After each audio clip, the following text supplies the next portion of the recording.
Chers amis, ça y est, à l'issue de 5 jours de combat durant lesquels les hommes de l'Ouest ont affronté les antifas de Saruman et leurs troupes coloniales, la République, enfin la mairie disons, a décidé de fermer les locaux de la rue du Cornet et le procureur de la République continue ses persécutions à l'égard des patriotes qui se sont défendus.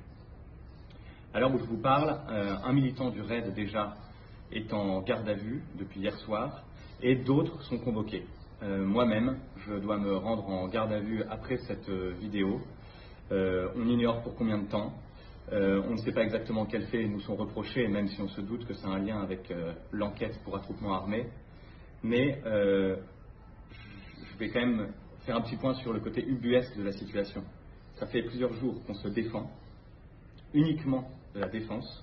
Jamais les assaillants n'ont été poursuivis dans les rues d'Angers ou autres.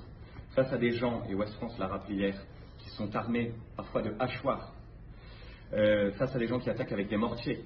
D'ailleurs, la municipalité invoque, pour fermer le local du rassemblement des étudiants de droite, une attaque au mortier, et la presse parle de tir de mortier, en se gardant bien de préciser que le tir de mortier venait d'une voiture qui était venue pour attaquer les locaux du rassemblement des étudiants de droite mardi soir dernier. Ça a été le dernier soir où il y a eu des combats, si je puis dire, ou alors des événements rue du Cornet. Je vous demande bien sûr de bien penser à tous ceux qui sont en garde à vue, de bien prier pour eux. Ils ont besoin de soutien, notamment de soutien financier, on ne le répète jamais assez, ceci va être extrêmement coûteux. Et enfin, j'aimerais avoir un petit mot à l'attention des personnalités de droite, des partis politiques patriotes. La France a connu une série d'émeutes d'une violence inouïe. Toutes les analyses, toutes les prophéties que les patriotes font depuis 30 ou 40 ans sont en train de se réaliser. Il y a des jeunes gens qui courageusement résistent aux attaques. On devrait les honorer. On devrait prendre exemple sur eux. Je ne vous parle pas de milices anticasseurs dont on pourrait considérer qu'ils font de la provocation. Je vous parle de gens qui se défendent.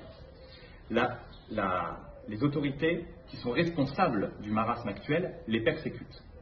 Et vous n'avez même pas le courage, à l'exception de Stanislas Rigaud, peut-être d'autres que je n'ai pas vus, mais les politiciens, ceux des partis politiques, vous n'avez pas le courage de leur adresser un seul mot de soutien, considérant sans doute que cela ne concerne que les ploucs, les petits radicaux, les gens d'en bas. Mais lorsqu'Emmanuel Macron censurera les réseaux sociaux, comme il en a parlé, que ferez-vous? Vous qui n'êtes bon qu'à faire des tweets, à vous exprimer dans les médias, que ferez-vous sans vos réseaux sociaux? Là alors, la répression commencera à vous concerner, mais il sera trop tard. Alors de grâce, s'il vous plaît, faites enfin le travail pour lequel vous ont élus les Français qui souffrent de l'immigration, de l'insécurité et des milices d'extrême gauche. Bonne journée à tous, à bientôt.